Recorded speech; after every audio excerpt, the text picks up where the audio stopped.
गुरुदेव भगवान की जय। कल्पना कीजिए एक ऐसे युद्ध क्षेत्र की जहां न्याय और अन्याय के बीच केवल कुछ ही क्षणों की दूरी शेष है।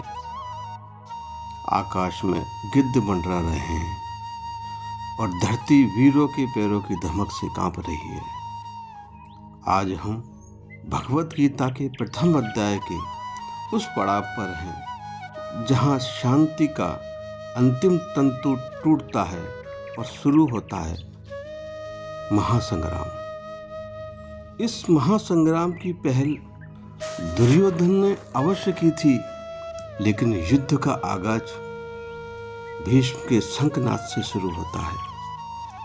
ततः शंखास्य भैर्यश्च पणवानक गोमुखा शैशे बाप्य हन्यन्त स शब्द तुम लो ए भवत। जैसे ही भीष्म ने शंख बजाया, पूरी कौरव सेना उन्माद से भर गई। नगाड़े, ढोल, मृदंग, गोमुखा, नारसिंगे सभी एक साथ बज उठे। यह ध्वनि बड़ी भयानक और हृदय को दहला देने वाली थी। अधर्म का ये शोर, कौरवों का वह कोलाहल उनके अंत की पहली आट थी। इसी शोर के मध्य एक ऐसी ध्वनि उत्पन्न हुई जिससे ब्रह्मांड की लय बदल गई। ततः श्वेते हये युक्ते महति स्यन्दन स्थितौ माधवः पांडवाश्चे दिव्यो शंखम प्रधमतु। अब दृश्य बदलता है।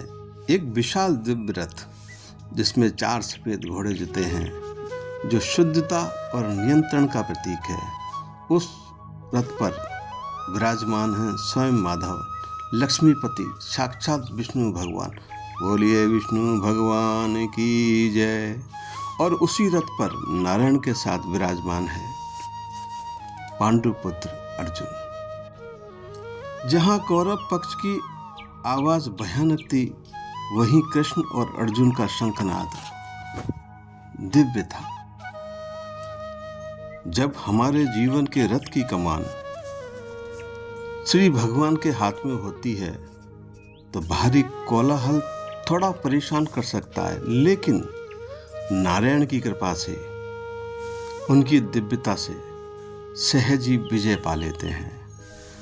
हमारे मन के मैदान में हर रोज एक कुरुक्षेत्र सजता है। नकारात्मक विचार, क्रोध, तनाव ये कौरवों के उन ढोल नगाड़ों की तरह हैं जो हमें डराते हैं। यदि आप अपने हृदय रथ पर श्री कृष्ण को बैठा लेते हैं तो जीत निश्चित है। भगवान कृष्ण का पांचजन शंख बजते ही अधर्म की जड़ें हिल गई। क्या आप तैयार हैं अपने भीतर उस दिव्य शंख को बजाने के लिए? क्या आप तैयार हैं अपने जीवन का साथी श्री कृष्ण को बुलाने के लिए? यदि आप सहमत हैं